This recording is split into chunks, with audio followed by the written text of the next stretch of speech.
नमस्कार। आज हम पढ़ रहे हैं भारत की न्यायपालिका। आज का हमारा टॉपिक है न्यायपालिका। हाँ जी, भारतीय संविधान की विशेषताओं में आपने पढ़ा होगा कि भारत में इकहरी न्यायपालिका पाई जाती है। क्या पढ़ा है आपने? कैसी न्यायपालिका पाई जाती है भाई? इकहरी न्यायपालिका।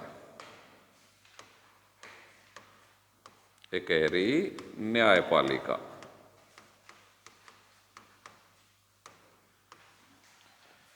इकहरी न्यायपालिका का मतलब क्या है? जैसे व्यवस्थापिका दोहरी पाई जाती है, कार्यपालिका दोहरी पाई जाती है, वैसे न्यायपालिका यहाँ पर दोहरी नहीं पाई जाती है, इकहरी न्यायपालिका पाई जाती है। तो हमारे संविधान का ये लक्षण है कि यहाँ पे व्यवस्थापिका कैसी पाई जाती है?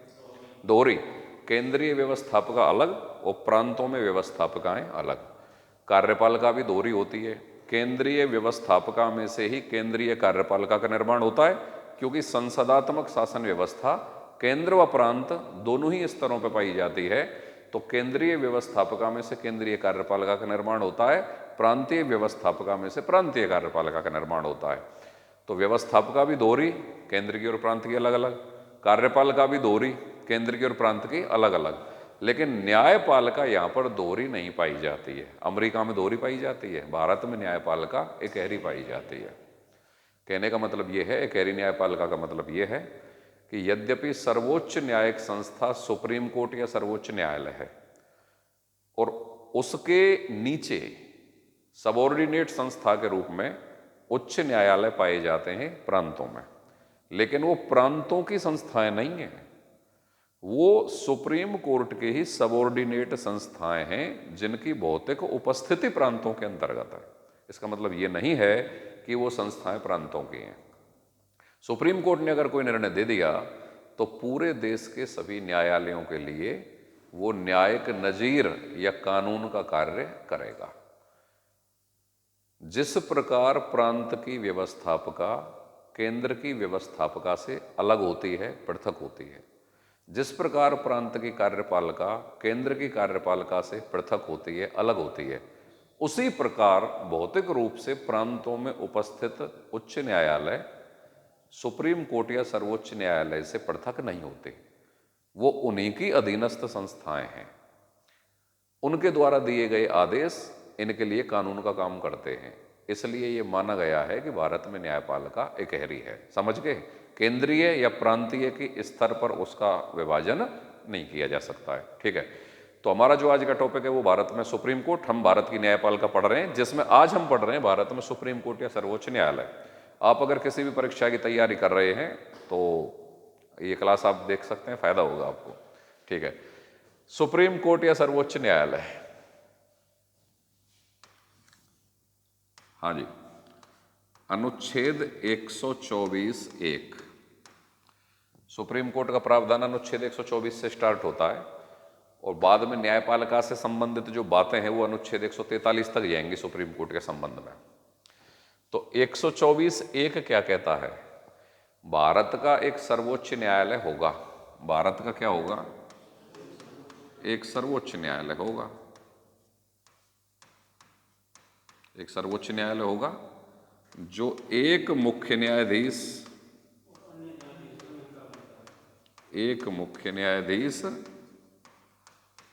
तथा कुछ अन्य न्यायाधीशों से मिलकर बनेगा।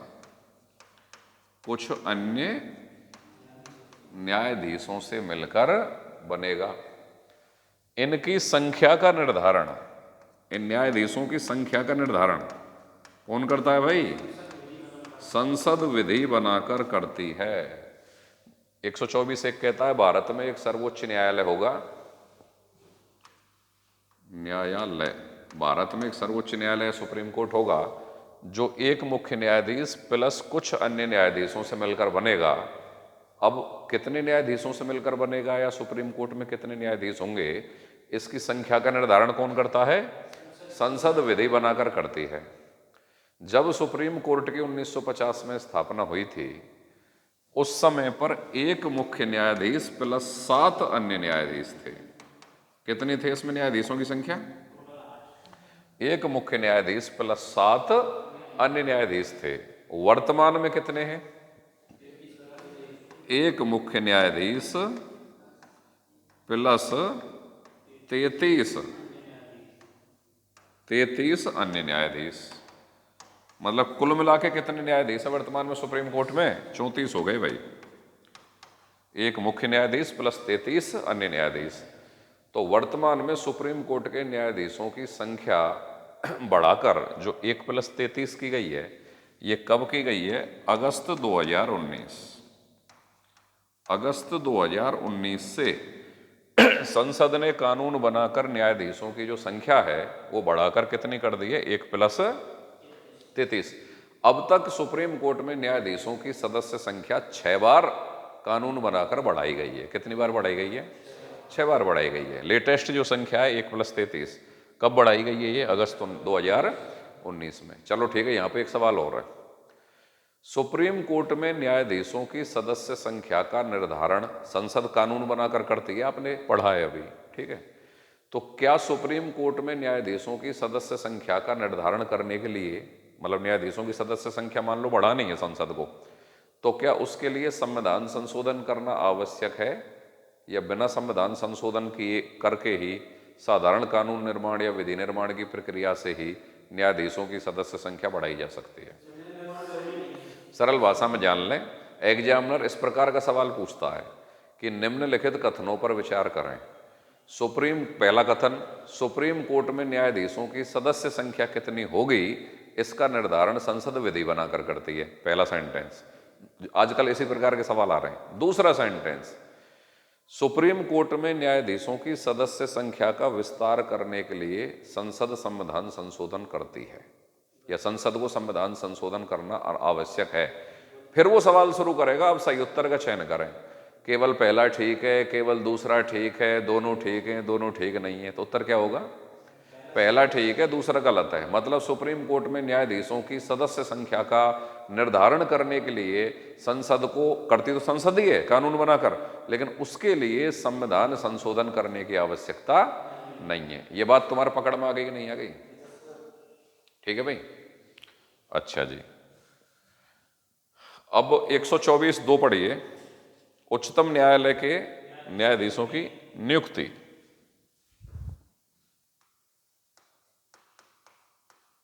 इसको थोड़ा गौर से पढ़ना है।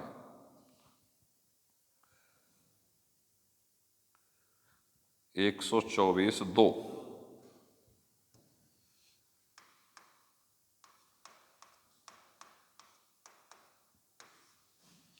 सुप्रीम कोर्ट के न्यायाधीशों की नियुक्ति। न्यायाधीशों की नियुक्ति का प्रावधान। ठीक है भाई, अब इसको समझो ढंग से। सुप्रीम कोर्ट के न्यायाधीशों की नियुक्ति कौन करता है?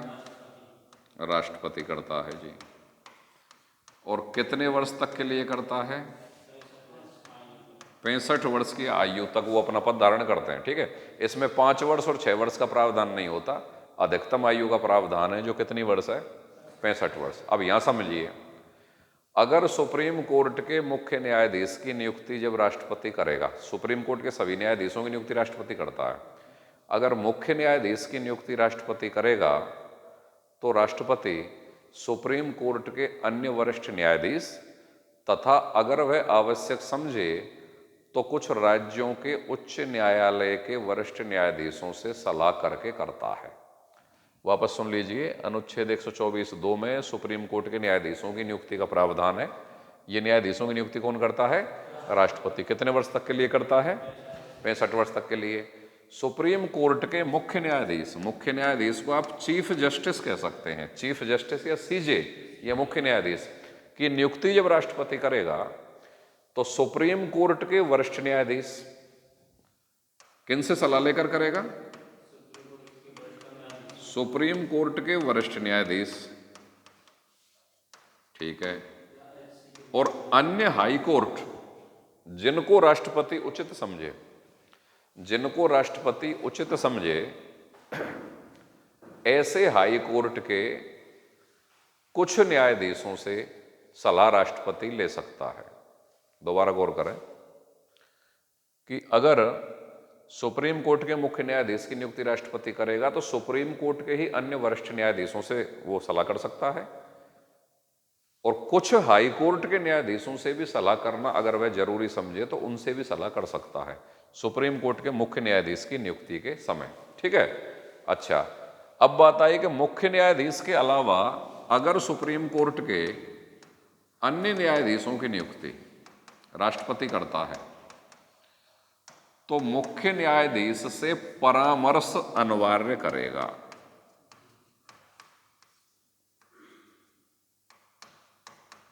मुख्य न्यायाधीश से क्या करेगा? परामर्श अनिवार्य रूप से करेगा। ठीक है।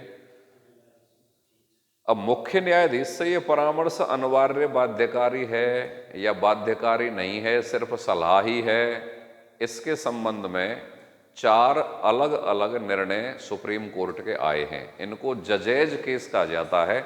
उसी में कोलेजियम व्यवस्था अस्तित्व में आई थी। तो ये जो आज का जो हमारा टॉपिक है, इसमें सुप्रीम कोर्ट तो अपन पढ़ ही रहे हैं। सुप्रीम कोर्ट हो सकता है आज खत्म भी ना हो, कल की क्लास पे जाके खत्म हो, लेकिन कोलेजियम व्यवस्था क्या है इसके बारे में आपको जानना बहुत जरूरी है। बहुत ही इंपॉर्टेंट टॉपिक है, और अच्छे जब टफ पेपर सेट होते हैं तो उसमें ये सवाल आता है। तो ये क्या चीज है समझो।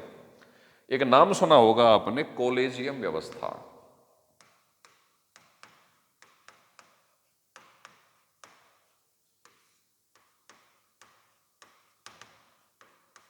सुना है कि नहीं सुना? कोलेजियम व्यवस्था। तो कोलेजियम व्यवस्था क्या है इसको थोड़ा ढंग से देखें आप।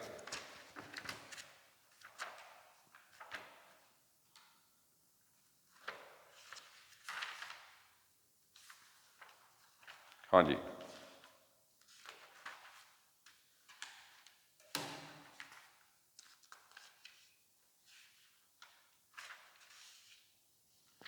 देखिए सुनिए, सुप्रीम कोर्ट और हाई कोर्ट दोनों के न्यायाधीशों की नियुक्ति कौन करता है? राष्ट्रपति करता है। कोलेजियम व्यवस्था को यहां समझिए। सुप्रीम कोर्ट और हाई कोर्ट, हाई कोर्ट मतलब उच्च न्यायालय, दोनों के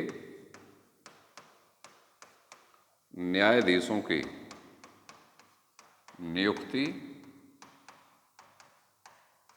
और स्थानांतरण, स्थानांतरण सुप्रीम कोर्ट वालों का तो होगा ही नहीं, हाई कोर्ट वालों का होगा। भाई हाई कोर्ट तो एक हाई कोर्ट का न्यायाधीश दूसरे में स्थानांतरित कर दिया, तो सुप्रीम कोर्ट व हाई कोर्ट के न्यायाधीशों की नियुक्ति मतलब दोनों की नियुक्ति राष्ट्रपति करता है, और हाई कोर्ट के न्यायाधीशों का स्थानांतरण भी कौन करता है? राष्ट्रपति करता है। लेकिन राष्ट्रपति ऐसी नियुक्ति और ऐसा स्थानांतरण किसकी सलाह से करता है, ये समझने का विषय है। जैसे आपने अनुच्छेद 124(2) के अंतर्गत देखा कि सुप्रीम कोर्ट के मुख्य न्यायाधीश की नियुक्ति राष्ट्रपति, सुप्रीम कोर्ट के अन्य वरिष्ठ न्यायाधीश और कुछ राज्यों के हाई कोर्ट के वरिष्ठ न्यायाधीशों से सलाह लेकर करता है। ठीक है, ओके। राज्यों के हाई कोर्टों के न्यायाधीशों की नियुक्ति भी राष्ट्रपति सुप्रीम कोर्ट के न्यायाधीश की सलाह आवश्यक लेगा। ठीक है, क्योंकि सुप्रीम कोर्ट में भी आपने पढ़ा है मुख्य न्यायाधीश के अलावा अगर अन्य न्यायाधीशों की नियुक्ति राष्ट्रपति कर रहा है तो मुख्य न्यायाधीश से सलाह अनिवार्य रूप से लेता है, मुख्य न्यायाधीश से परामर्श अनिवार्य रूप से करता है। ये बात समझ में आ गई? ओके, मुख्य न्यायाधीश से सलाह करके करता है। ठीक है, सही। राज्यों में भी अगर हाईकोर्ट के न्यायाधीशों की नियुक्ति राष्ट्रपति करेगा ना, जब भी सुप्रीम कोर्ट के मुख्य न्यायाधीश से परामर्श करेगा। सुप्रीम कोर्ट में अन्य न्यायाधीशों की नियुक्ति करेगा जब भी मुख्य न्यायाधीश से परामर्श करेगा सुप्रीम कोर्ट वाले से, और राज्यों में जब न्यायाधीशों की नियुक्ति करेगा हाई कोर्टों में, जब भी सुप्रीम कोर्ट के मुख्य न्यायाधीश से वो परामर्श करेगा। ये बात अनुच्छेद 124(2) में लिखी हुई है, जब सुप्रीम कोर्ट के न्यायाधीशों की नियुक्ति करता है। ठीक है, राज्य के हाई कोर्टों में जब न्यायाधीशों की नियुक्ति करता है, ये बात 217(1) में लिखी हुई है। तो 124(1) में तो सुप्रीम कोर्ट के न्यायाधीशों को नियुक्त करने में राष्ट्रपति परामर्श कर रहा है मुख्य न्यायाधीश से, भारत के से। भारत का मुख्य न्यायाधीश का मतलब सुप्रीम कोर्ट का मुख्य न्यायाधीश। और अनुच्छेद 217(1) में हाई कोर्ट के न्यायाधीशों की नियुक्ति जब राष्ट्रपति कर रहा है तब वो परामर्श कर रहा है भारत के मुख्य न्यायाधीश से। ये बात समझ में आ रही है कि नहीं आ रही है? अभी मैं हाई कोर्ट पढ़ाऊंगा तो और डिटेल में पढ़ाऊंगा, फिलहाल इतना जान लो कि भले ही सुप्रीम कोर्ट का न्यायाधीश हो चाहे हाई कोर्ट का न्यायाधीश हो, दोनों की नियुक्ति राष्ट्रपति करता है। और मुख्य न्यायाधीश के अलावा अगर सुप्रीम कोर्ट के अन्य न्यायाधीशों की नियुक्ति करनी हो या हाई कोर्ट के न्यायाधीशों की नियुक्ति करनी हो, दोनों ही स्थितियों पर राष्ट्रपति परामर्श लेकर नियुक्ति करता है। किससे परामर्श लेता है? भारत के मुख्य न्यायाधीश से। अब भारत के मुख्य न्यायाधीश से लिए जाने वाला ये परामर्श अनिवार्य है या बाध्यकारी है या कैसा है, इसके संबंध में कोर्ट ने या न्यायालय ने 4 निर्णय दिए हैं। कितने निर्णय दिए हैं? 4 निर्णय दिए हैं। और इसी में अस्तित्व में आती है कॉलेजियम व्यवस्था। अब ये कॉलेजियम व्यवस्था क्या चीज है वो समझो पहले तो आप, और ये कैसे अस्तित्व में आती है। गौर सब समझ में आ जाएगा, टेंशन ही मत लो। सुप्रीम कोर्ट के न्यायाधीशों की नियुक्ति 124(2) में राष्ट्रपति परामर्श लेता है भारत के मुख्य न्यायाधीश से। हाई कोर्ट के न्यायाधीशों की नियुक्ति करता है वो 217(1) में। इसमें भी वो भारत के मुख्य न्यायाधीश से परामर्श लेता है। ठीक है, तो ये परामर्श अनिवार्य है, बाध्यकारी है, या ये केवल सलाह है, या अनिवार्य बाध्यकारी नहीं है। इसके संबंध में 4 प्रकार के निर्णय सुप्रीम कोर्ट ने दिए हैं। इनको जजेज केस कहा गया है। क्या कहा गया है भाई? जजेस केस।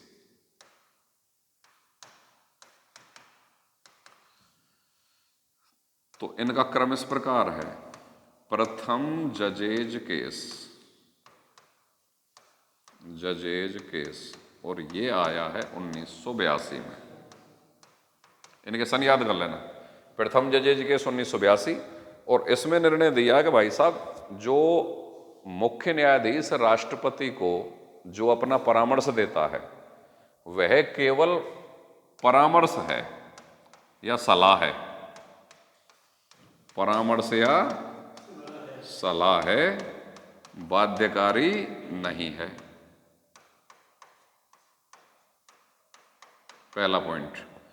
प्रथम जजेज केस एसपी गुप्ता बनाम भारत संघवाद के नाम से भी जाना जाता है। 1982 में आया, और उसमें यह कहा गया कि यद्यपि राष्ट्रपति सुप्रीम कोर्ट के मुख्य न्यायाधीश से परामर्श करके अन्य न्यायाधीशों की नियुक्ति करेगा, लेकिन ये परामर्श केवल सलाह है, बाध्यकारी नहीं है। यहां तक कंडीशन क्लियर? ठीक है जी। फिर आया द्वितीय जजेज केस।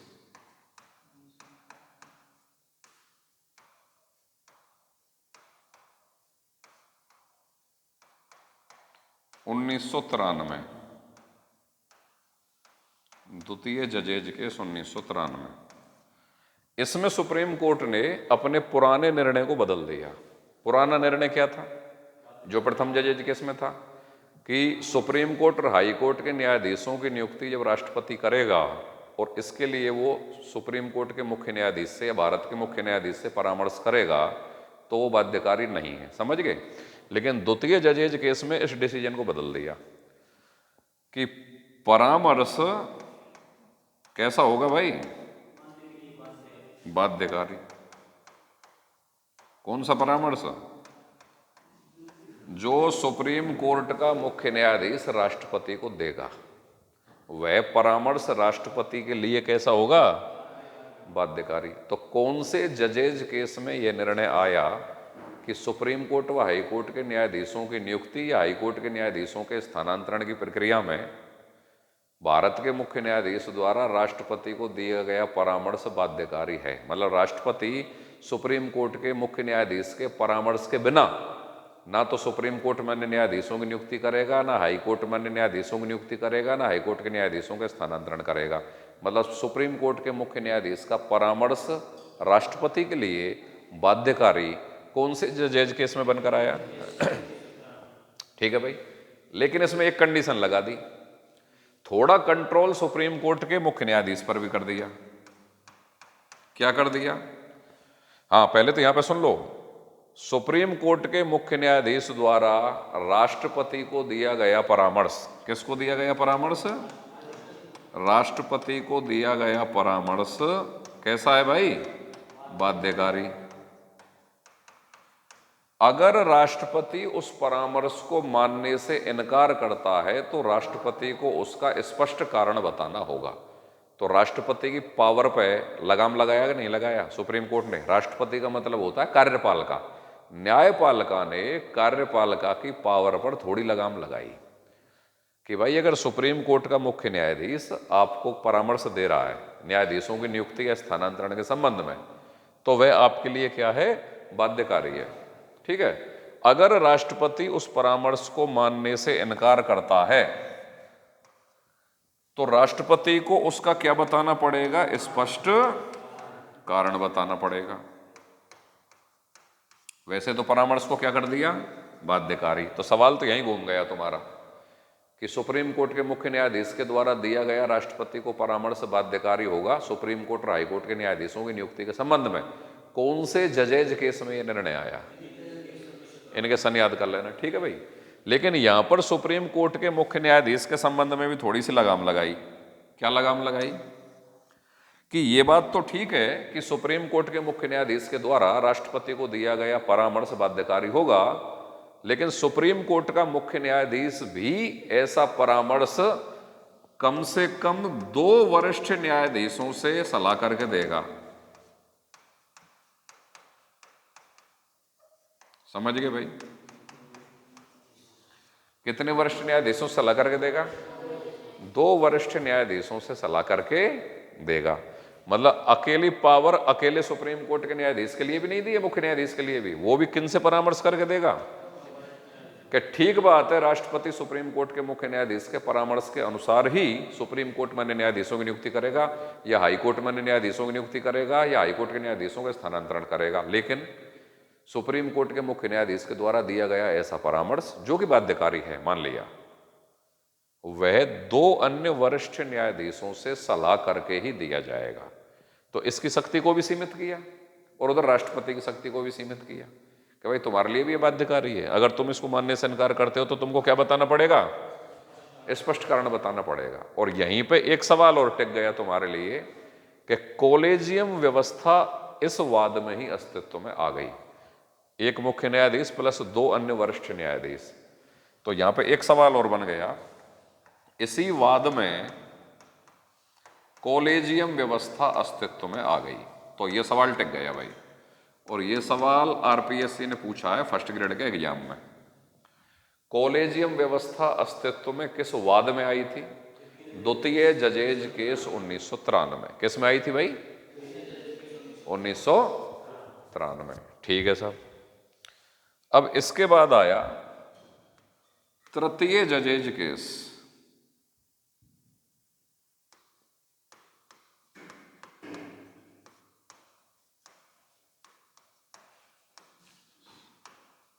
(1998)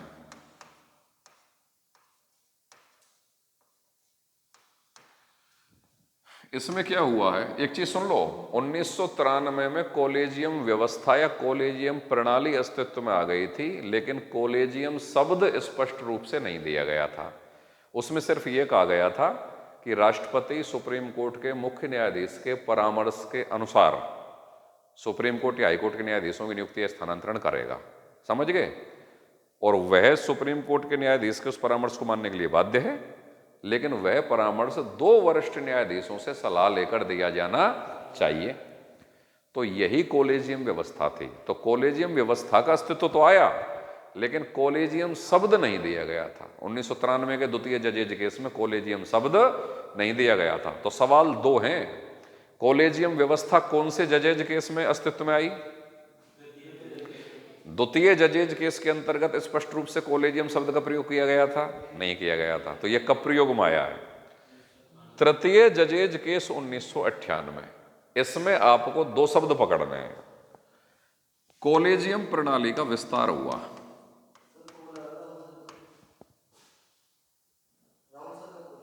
काट दो वो यहीं बैठ जाओ। हाँ भाई इधर देखो,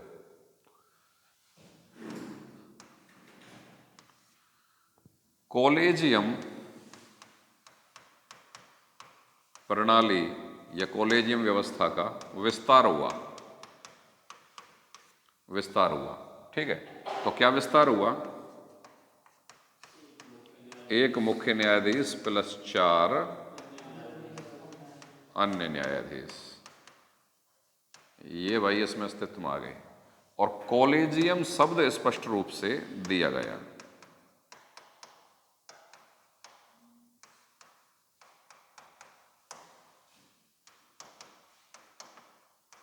बस ये सवाल बनेगा यहां पे। कॉलेजियम व्यवस्था किस वाद में अस्तित्व में आई? द्वितीय जजेज केस 1993। क्या द्वितीय जजेज केस में कॉलेजियम शब्द का स्पष्ट रूप से प्रयोग हुआ था? नहीं। कॉलेजियम शब्द का स्पष्ट रूप से प्रयोग किस जजेज केस में हुआ?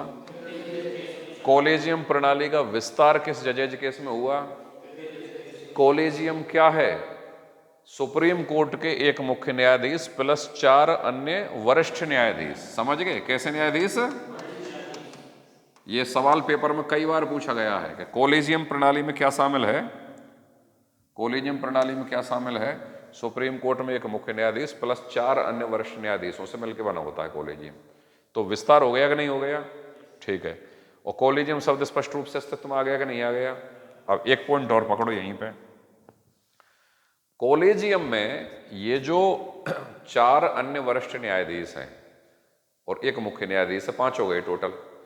तो इस कॉलेजियम में भी अगर कोई निर्णय होता है तो वो बहुमत के आधार पर होता है या आपसी सहमति से होता है?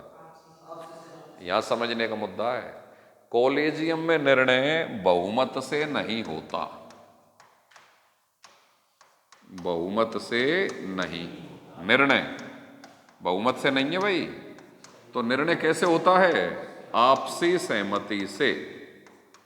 इसका कहने का मतलब यह है कि मान लो कॉलेजियम राष्ट्रपति को कोई सिफारिश कर रहा है और इन न्यायाधीशों में से ही 2 न्यायाधीश किसी मुद्दे पर सहमत नहीं है और 2 न्यायाधीश किसी मुद्दे पर सहमत हैं, तो ऐसी सिफारिश राष्ट्रपति को नहीं की जाएगी।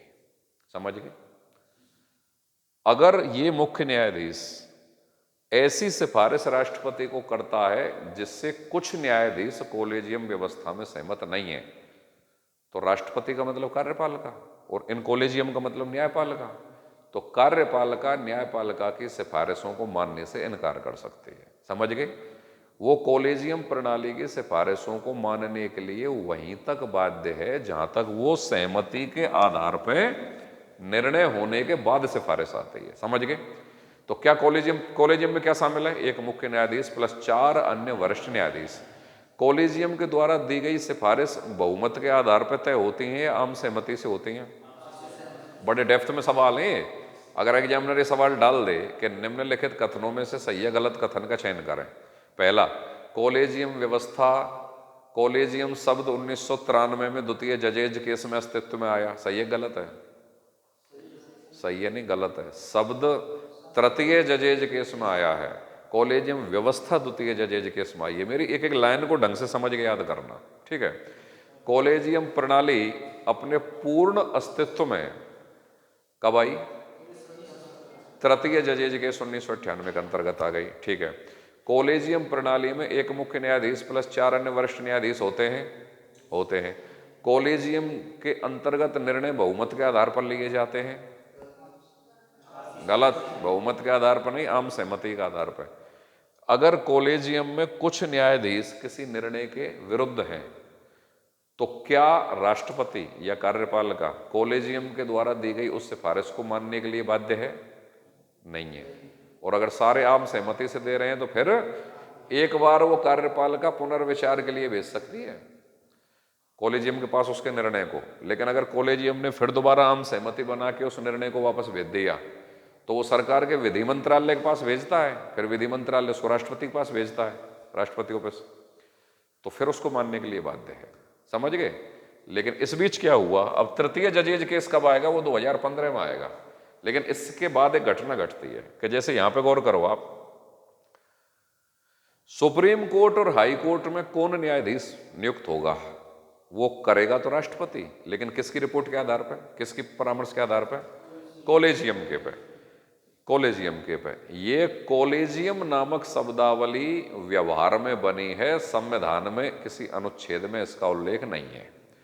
संविधान का तो जो अनुच्छेद आपने 124(2) जो पढ़ा है और हाई कोर्ट में 217(1) पढ़ोगे, उसमें ये उल्लेख है कि सुप्रीम कोर्ट के न्यायाधीशों की नियुक्ति मतलब राष्ट्रपति करेगा और मुख्य न्यायाधीश के अलावा अन्य न्यायाधीशों की नियुक्ति राष्ट्रपति मुख्य न्यायाधीश से परामर्श करके करेगा। ठीक है।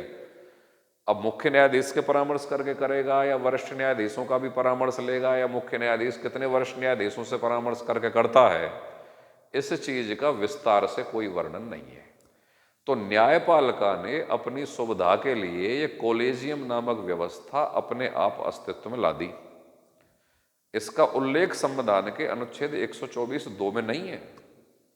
ये तो व्यवहार में आई हुई एक व्यवस्था और शब्दावली है जिसका अस्तित्व न्यायपालिका ने अपने स्तर पर किया है। समझ गए? अच्छा जी।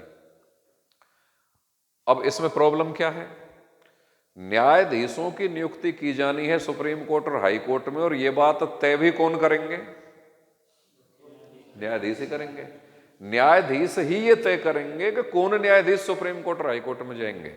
मतलब न्यायपालिका ही तय करेगी कि कौन न्यायपालिका में नियुक्ति पे जाएगा। तो व्यवस्थापकार कार्यपालिका किसी का कोई दखल ही नहीं रहा। फिर इसकी आलोचना होती गई कि इसमें सब भाई भतीजेवाद बढ़ता है कि केवल 5 आदमी ये तय कर लेंगे कौन हाई कोर्ट में जाएगा और कौन सुप्रीम कोर्ट में जाएगा। इसलिए सामान्यतः तुम सुप्रीम कोर्ट और हाई कोर्ट के जजों के अगर नाम देखोगे तो कई बार देखोगे ये वो हैं जिनके पिताजी भी सुप्रीम कोर्ट में जज थे, ये वो हैं जिनके फलाने भी सुप्रीम कोर्ट या हाई कोर्ट में जज थे। तो ऐसे मिलती है कि नहीं मिलती? कुछ लोग कहते हैं कि केवल कुछ ही परिवारों का दबदबा है साहब, ओपन भर्ती नहीं है, ग्रेस रूट लेवल के निम्न स्तर के व्यक्ति को वहां तक पहुंचने का कोई चांस नहीं है, क्योंकि अगर ये लोग रिपोर्ट नहीं देंगे तो नहीं सेलेक्ट हो रहा, कोई परीक्षा थोड़ी हो रही है। तो संविधान समीक्षा आयोग ने, एक आयोग का गठन हुआ था भारतीय संविधान की समीक्षा करने के लिए। क्या गठन हुआ था?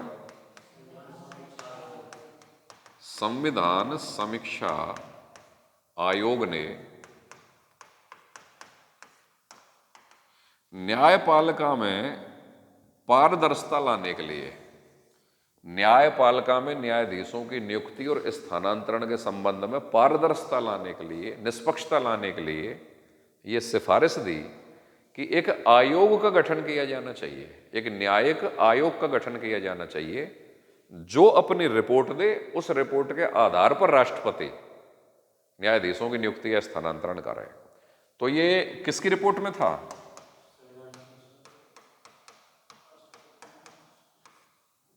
न्यायिक नियुक्ति आयोग, संविधान समीक्षा आयोग ने इसकी रिपोर्ट दी थी। ठीक है भाई। फिर इसके लिए 2012 में एक विधेयक भी आया था, लेकिन जब वो विधेयक 2014 में संसद में लंबित था, उसी समय पे फिर क्या हुआ, मनमोहन सिंह की सरकार चलेगी 2014 में और बाद में मोदी सरकार आ गई, तो वो वहीं डिजोल्व हो गया विधेयक। लेकिन जैसे ही मोदी सरकार आई तो बाद में मोदी सरकार ने 99वां संविधान संशोधन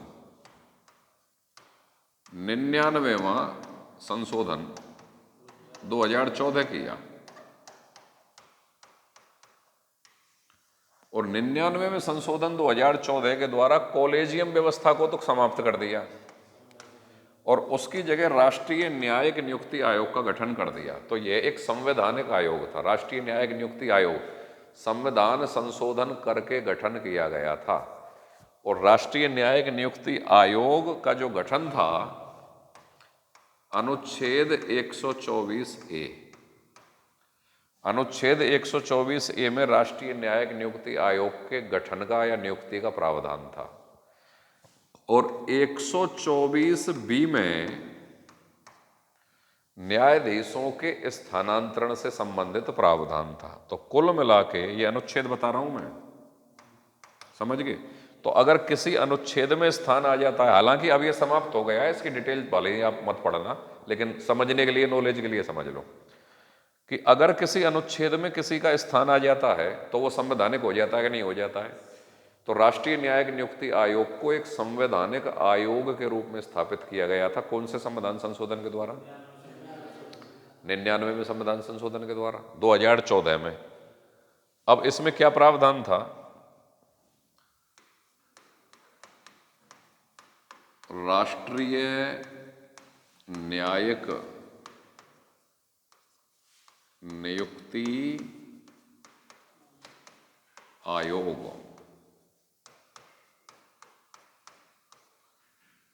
हाँ भाई, तो राष्ट्रीय न्यायिक नियुक्ति आयोग आपका बन रहा है 99वां संशोधन 2014 जी।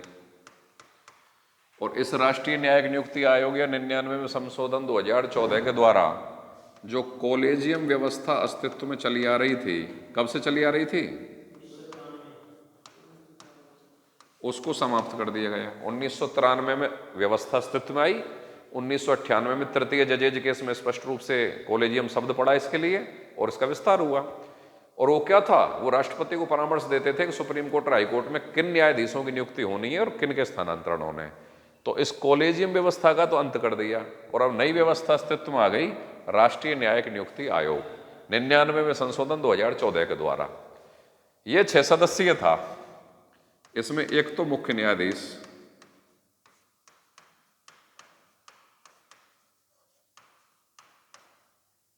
ठीक है साहब, 2 अन्य वरिष्ठ न्यायाधीश,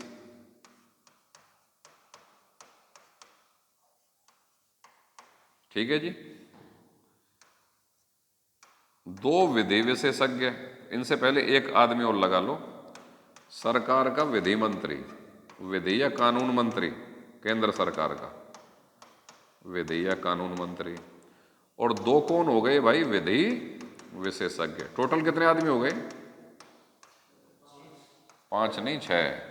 1 और 2 कितने होते हैं, 3, और 3 और 1 कितने होते हैं, 4, और 2 6।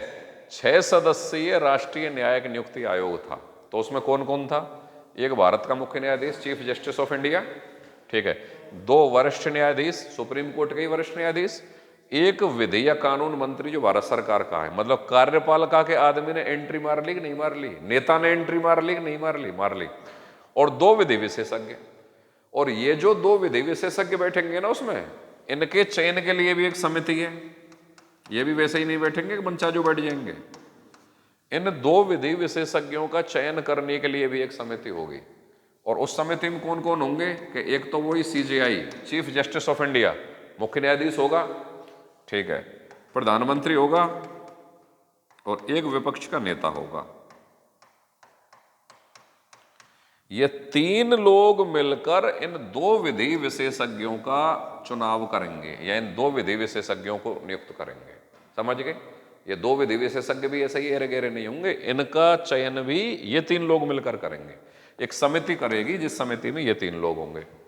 तो 2 तो विधि विशेषज्ञ हो गए, एक विधि मंत्री या कानून मंत्री हो गए, और 2 वरिष्ठ न्यायाधीश हो गए, एक मुख्य न्यायाधीश होगा। ये 6 सदस्य मिलकर बना राष्ट्रीय न्यायिक नियुक्ति आयोग। राष्ट्रीय न्यायिक नियुक्ति आयोग के गठन का प्रावधान अनुच्छेद 124(1) में है, और इसके द्वारा न्यायाधीशों का नियुक्ति और उनका स्थानांतरण 124(b) में है। तो कुल मिला के संवैधानिक आयोग हो गया था। और कॉलेजियम व्यवस्था जो कि संवैधानिक भी नहीं थी, संविधान के किसी अनुच्छेद में उसका उल्लेख नहीं था, उसको 99वें संशोधन 2014 के द्वारा समाप्त कर दिया गया और उसकी जगह ये राष्ट्रीय न्यायिक नियुक्ति आयोग का गठन कर दिया गया। तो अब प्रावधान क्या था कि जब राष्ट्रपति सुप्रीम कोर्ट के न्यायाधीशों की नियुक्ति करे तो राष्ट्रीय न्यायिक नियुक्ति आयोग से परामर्श करके करेगा, जैसे पहले करता था ना मुख्य न्यायाधीश से परामर्श करके, या राष्ट्रीय न्यायिक नियुक्ति आयोग के परामर्श के आधार पर ही वो सुप्रीम कोर्ट के न्यायाधीशों की नियुक्ति करेगा, और उसी के आधार पर हाईकोर्ट के न्यायाधीशों की नियुक्ति करेगा, और उसी के आधार पर हाईकोर्ट के न्यायाधीशों का स्थानांतरण करेगा। बात समझ में आ गई, ठीक है। लेकिन न्यायपालिका को यह नागवार गुजरा। न्यायपालिका ने कहा कि न्यायपालिका के अधिकार क्षेत्र में हमारा विशेष अधिकार है, ये कार्यपालिका की एंट्री क्यों कर रहे हो तुम, ये हमें कतई पसंद नहीं है। कि ये जो तुमने ये विधि मंत्री की एंट्री मारी है यहाँ पे, इसका मतलब न्यायपालिका के मामले में कार्यपालिका ने हस्तक्षेप कर दिया कि नहीं कर दिया। तो फिर जब क्रॉस क्वेश्चन गया कि भाई ये बताओ कि ये जो कॉलेजियम व्यवस्था है ये तो गैर संवैधानिक है, संविधान के किसी अनुच्छेद में इसका उल्लेख ही नहीं है, ये तो व्यवहार में अस्तित्व में आई हुई एक व्यवस्था है।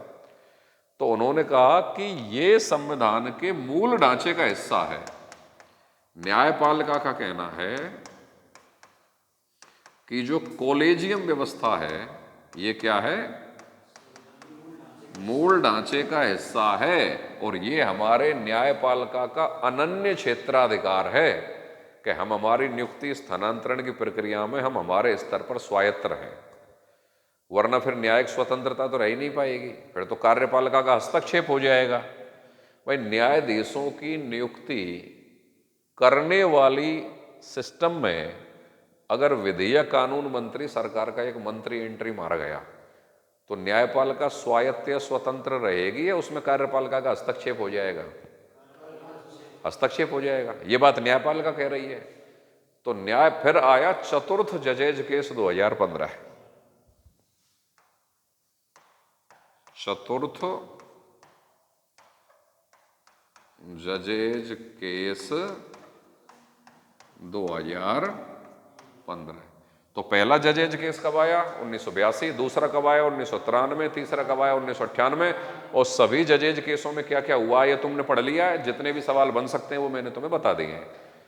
चतुर्थ जजेज केस जो 2015 में आया है, उससे पहले 2014 में कौन सा संविधान संशोधन हो गया है? इसमें न्यायपालिका के मामले में कार्यपालिका ने अपना हस्तक्षेप कर दिया है कि नहीं कर दिया? संसद ने संविधान संशोधन बना के न्यायपालिका की शक्ति को सीमित कर दिया है कि नहीं कर दिया? ये बात न्यायपालिका को नागवार गुजरी और उन्होंने कॉलेजियम व्यवस्था को संविधान के मूल ढांचे का हिस्सा बताते हुए 99 संविधान संशोधन को ही खारिज कर दिया कि 99वां संविधान संशोधन को रद्द किया जाता है। यह न्यायपालिका के क्षेत्र में कार्यपालिका का बेवजह का एक हस्तक्षेप है। कॉलेजियम व्यवस्था जिसको कि संविधान संशोधन करके समाप्त किया गया है वह संविधान के मूल ढांचे का हिस्सा है और हम किसी भी प्रकार के भले ही साधारण कानून हो भले ही संविधान संशोधन हो उसको स्वीकार नहीं कर सकते जो संविधान के मूल ढांचे को बदलता है या बिगाड़ता है। और मूल ढांचे की अवधारणा का प्रतिपादन किस वाद में कर दिया गया था? केशवानंद भारतीवाद में पहले ही कर दिया गया था। तो ये दलील देते हुए न्यायपालिका ने 99 में संविधान संशोधन 2014 को क्या कर दिया? तो चतुर्थ जजेज केस में दो काम हुए। 99 में संविधान संशोधन 2014 को रद्द किया, राष्ट्रीय न्यायिक नियुक्ति आयोग को भी क्या कर दिया? रद्द, खत्म। 124A, 124B, 124C ये सारे भी क्या हो गए? नल एंड वॉइड, रद्द, खत्म। और कॉलेजियम व्यवस्था वापस अस्तित्व में आ गई। तो प्रेजेंट में यही सीन चल रहा है कि कॉलेजियम व्यवस्था को पुनः बहाल कर दिया गया। यह सिस्टम है भाई। अब तुमसे सवाल क्या पूछा जाएगा?